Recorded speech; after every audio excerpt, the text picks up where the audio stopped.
All right, my thoughts were this is Bill Kennick, Iranian astrologer extraordinaire. Saturday morning. Yesterday was Friday the 13th. So you ought to be able to figure that out. For some reason, I was thinking of the 80-20 rule, which my dad would call the Pareto Optimal. Now, we studied Pareto in sociology. He had some interesting ideas that he kind of liked Mussolini, as a matter of fact. But maybe that's about efficiency. You know, the train's running on time. Because the Wilfred Pareto. Now we know if he liked Mussolini, that puts him in a certain time frame, doesn't it? But he was known as an economist, but also as a sociologist. So that was in the days when you you could be a social scientist before intense specialization narrowed everybody down. Probably the ideas were more profound before. Now that the professionals are in it, they're trying to keep their jobs, so they're doing what they do. Anyway, the Pareto Optimal, I think, is how you get the most production out of the least amount of work.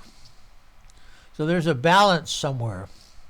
And this is called by other people the 80-20 rule. And when I heard of the 80-20 rule, I had no idea that it was what Pareto had thought up. In fact, I never read it, that the 80-20 rule was actually the Pareto Optimal. But I believe it is, or it has to be.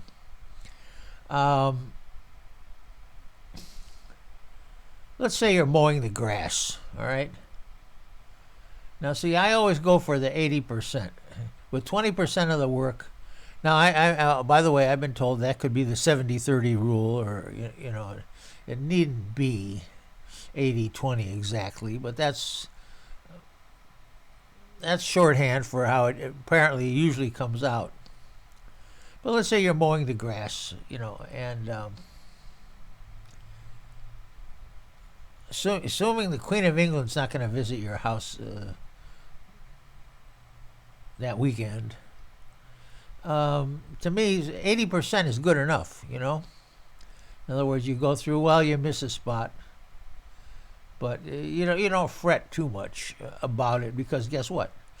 It's June, and the grass is going to grow right back next week, and you're going to have to do it all over again. So what you want to do is get the most out of the least amount of work, and then move on to playing golf, where they really have to pay attention on the greens. I mean, they've got to, they got to do 90-10. Oh, is that right? No, they have to do 50-50. In other words, they've got to work real hard. So it's like swimming. My main attempt will be to get across the pool without sinking. See, if I was, I'm probably 80% as fast as the Olympic swimmer. But the Olympic swimmer will. What? Here's another way of looking at it. We'll put 90% of the more work in order to get 1% improvement. In other words, we're Olympic swimmers. They're talking about a tenth of a second or a hundredth of a second where they want to improve. But that's only because it's kind of a created contest where the idea is to beat somebody else, in other words, win. And winning, that's not real life. That's not a real life is that real life. You don't try to be the best. You try to be good enough, and then move along. And if you happen to have a specialty, then you try to do a little better in that.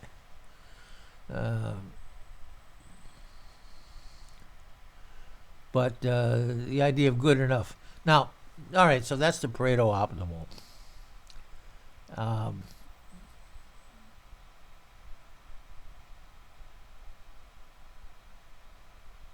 I knew an astrologer. He used to know.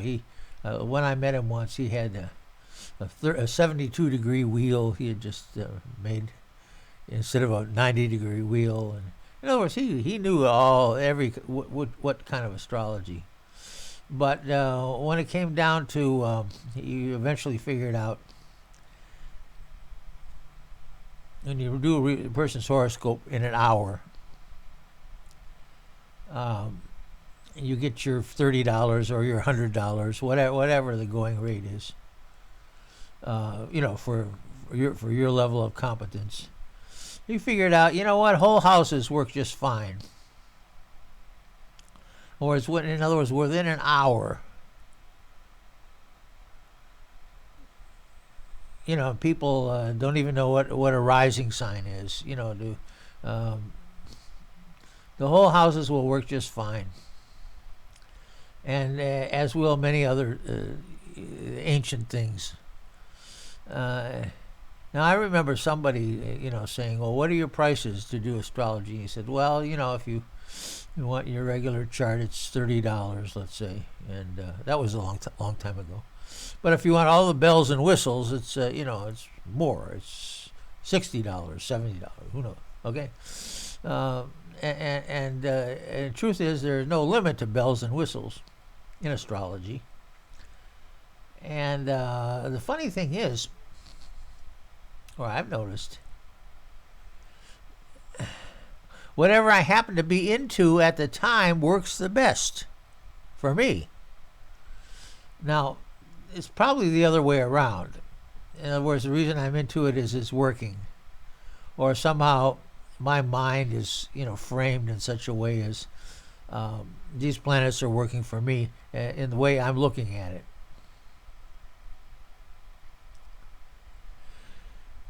Now, Pareto Optimal, here's the question. Can this business of a balance between effort can this mathematical application be done sideways instead of up and down? Or in other words, can we find a Pareto Optimal? And the best example that I can think of right now, and this is new thinking for me, let's say the balance between Democrats and Republicans. Can we get some kind of a Pareto Optimal? Or some sort of optimal if you don't want to put Pareto into it, but I think it probably, these guys that come up with the general propositions, who knows? But supposing that, let's just say business is best when there's a 70% Republican and 30% Democrat application.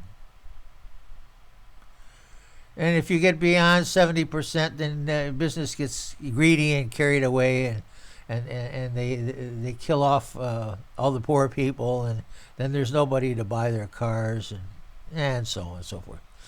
On the other hand, there's times maybe when that's the 70%, but then there's a time for the 30%, or that one third of the time. 1/3 of the time you need a Democrat in there to balance things out. And that's best for business, see? In other words, all right, we're going through the, Roosevelt time. And, it's time now to throw the workers a little bit of Social Security and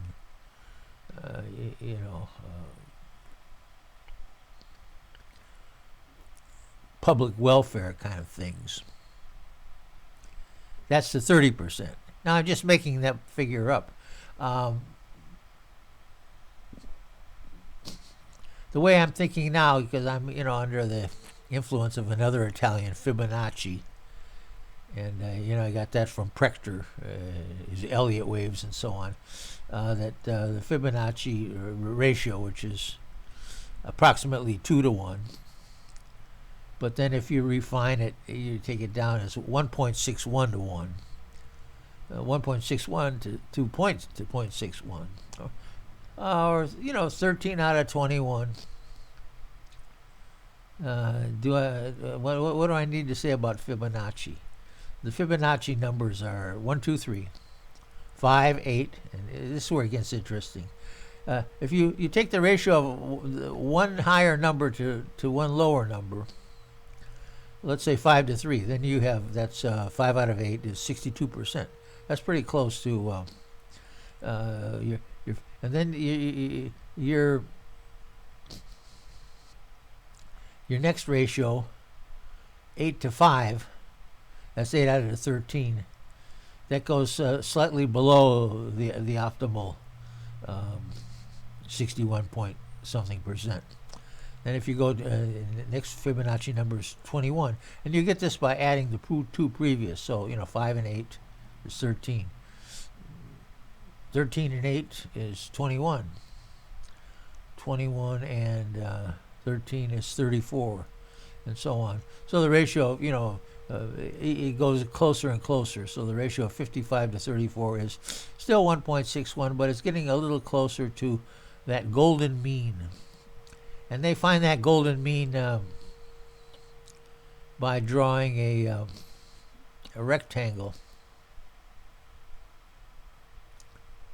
And somehow this golden mean is a pleasing proportion, but it's also pleasing to the stock market. It's pleasing to sunflowers, and so on. There's a ratio of which follows a Fibonacci sequence.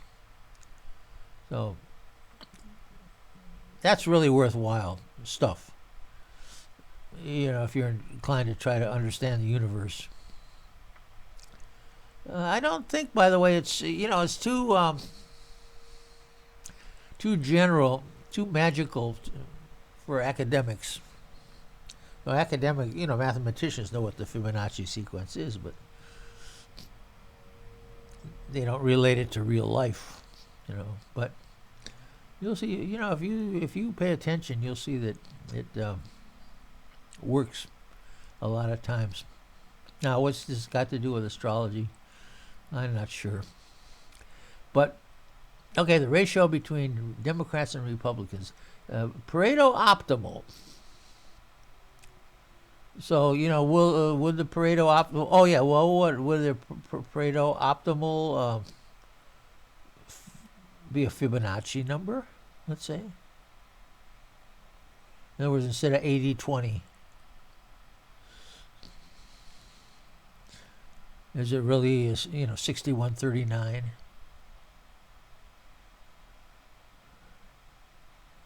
But today's idea was, can you do it sideways? In other words, can you compare Republicans to Democrats, length of office, or ratios of other things, ratio of okay, let's say we have three quantities. We have Congress, Senate, and President.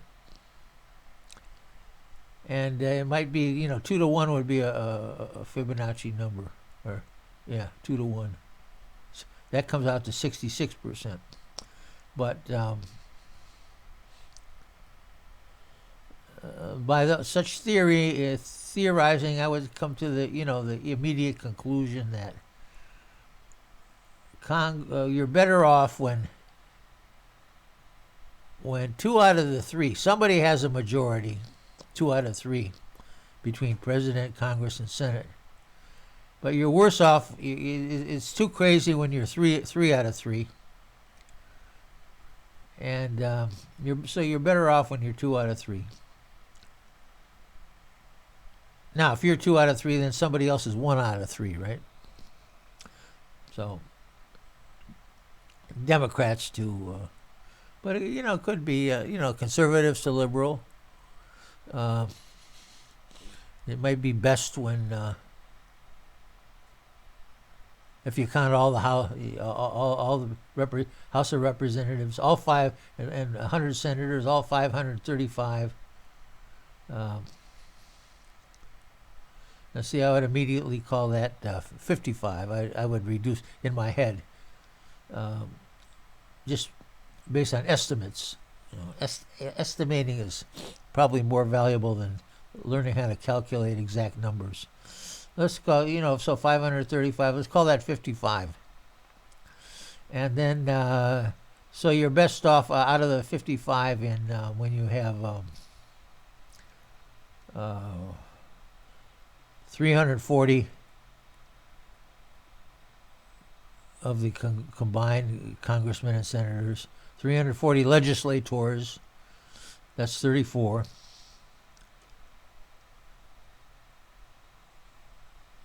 To 21, 210.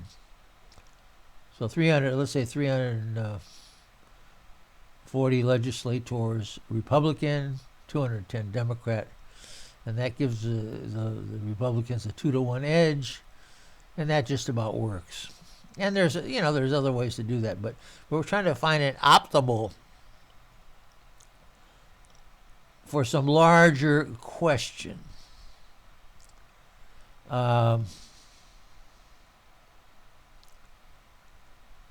And then you'd have to have some kind of indicator that was very general, that would include the interests of both the poor people and the rich people. See? So we could wealth, health, infant mortality, that might be a good one. Where the Pareto Optimal ratio between Democratic and Republican legislators, as far as they would be legislating money for, let's say, Social Security and welfare and medical research and whatnot, and the general benefit to society would be this country has the fewest infant deaths. Infant deaths or stuff like that. And then we can say, well, we compare Denmark to Sweden, to Germany, to Ghana, and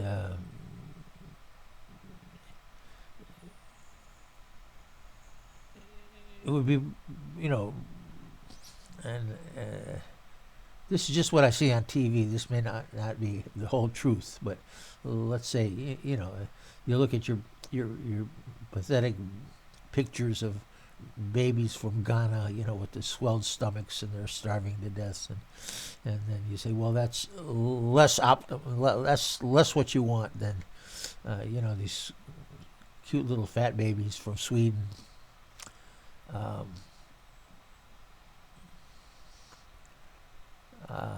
Now, next question. The question was, can you use the Pareto Optimal sideways?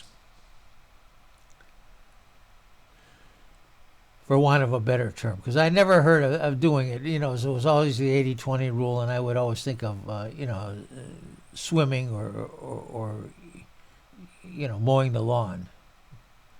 But how is this idea going to work? So I did a astrology chart for the question, and see, it was at 11:41 p.m. I notice now it's 12:05. So half an hour ago I did this. And just looking at the midheaven, you see, wow, there's midheaven is in Sag, 14 of Sag. And there's that seems to split the distance between Mars and no, wrong, Mercury and the Sun. So Mercury, Sun, that's ah. And you say, well, that's good, but are they too close? Are they combust? That's all right. One is in 6 and one is in 23, so they're more than 15 degrees apart. So I would say that's probably not combust. It's a good blend between heartfelt knowledge and mind-felt knowledge on the midheaven. Now look at what's down below. Right opposite that is Moon and Jupiter. The Moon's in 14, just about smack dab on the fourth house cusp. And Jupiter's right there too, in 15.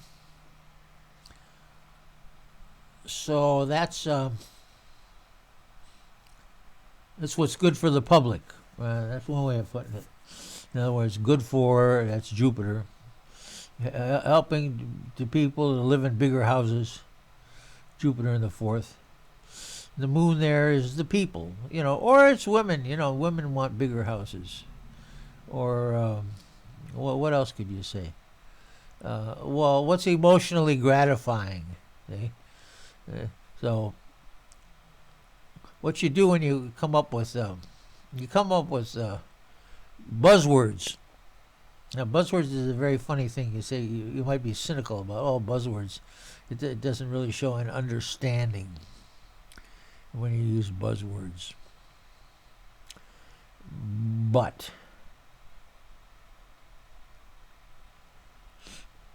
probably all mental concepts can be reduced down to buzzwords.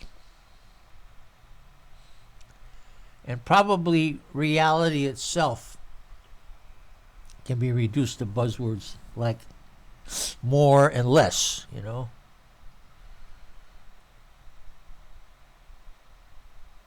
Yeah, with Jupiter and Saturn, more or less. Male and female. Yin and yang. There's probably something in the nature of reality itself that buzzwords can help with. But what Margaret Hone, who wrote the astrology book that for beginners that I read when an astrologer first told me, "Hey, study Margaret Hone, and you'll get there faster." And she said, learn the buzzwords. Learn the buzzwords for Moon.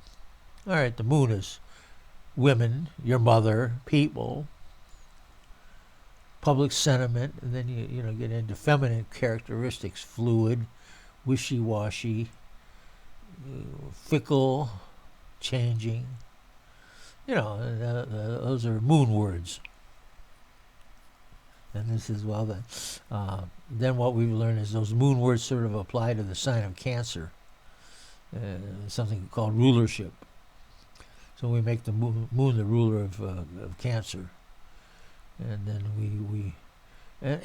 that's the fourth sign, and then we also apply that to the fourth house. So here's the Moon, the wishy-washiness, or the balance. Well, balance, then you say, oh wait, maybe not exactly balance. Balance is another quantity where that's a Libra idea, right? The scales. Karl Marx would like the balance, Libra, the scales, the push.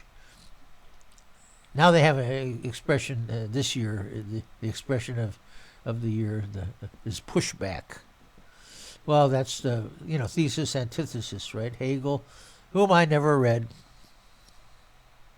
but supposedly Marx read Hegel, and the pushback. That's a Libra quantity thing.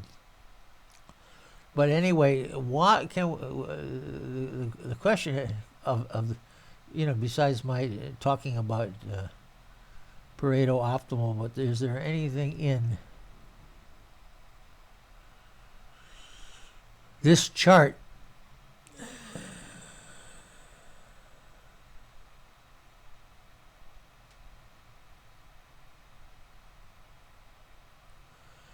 I think maybe so. Think about the idea. I mean, obviously, the heaviest strength in this chart is that big line right up between the midheaven and the fourth house. And then each side is populated by planets like Jupiter and Moon and Mercury and Sun. Now, this also rings heavily in my own natal chart because I have a grand trine between Moon, Jupiter, and Sun, see? And here's the three planets again, Moon, Jupiter, and Sun. And then Mercury is also forms sort of like a second grand triangle in my chart. So, it's all... Maybe I should be reading my own horoscope on this instead of the universe. But, part of my work is trying to understand the universe in the kind of quirky way that I do, which is through astrology. So, yeah. But anyway, you see the huge opposition there between Moon and Jupiter in the fourth house, right on the tip of the fourth house, on the nadir, you might say, the cusp of the fourth house, and Mercury, Sun. So then we have, the opposite of the Sun and the Moon, and the opposite of Mercury and Jupiter. Now that's not perfect, because if you were perfect, you'd want Jupiter and Saturn. But then you have a square in 13 of Pisces, which squares this, makes a T-square. And then, as if by luck, your planet, your glyph for Hades, which I call, which is actually on my charts Waldemouth, is in the fourth place, forming a grand cross. So a grand cross is like two oppositions, right? Sort of tempering what the opposition was. So I tell you, somewhere in there is the truth about how you can use Pareto Optimals as as a concept. One is you have to think about action-reaction, or Hegel says thesis-antithesis. That's one of the things you have to think about when you think about this, and pushback, push and pushback, as you think about how to use this way of calculating ratios between Democrats and Republicans, let's say. And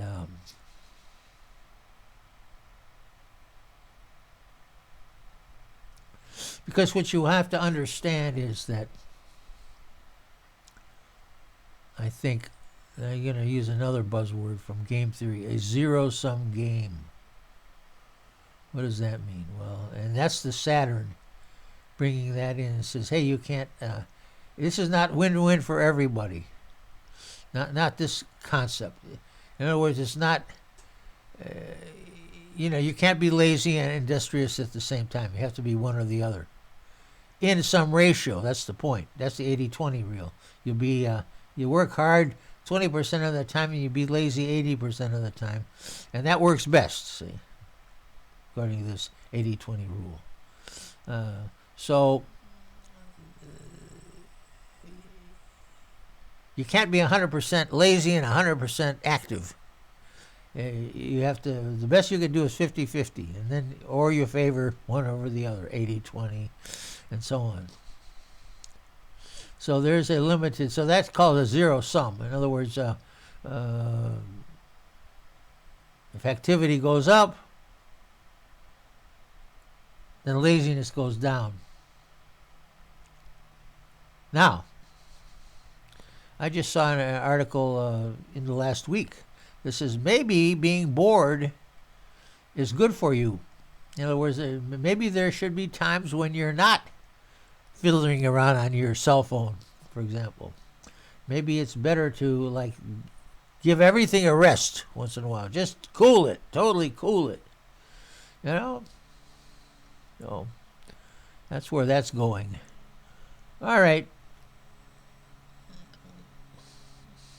That's enough. Thank you very much. Bill Kennick here, Uranian astrologer, signing off.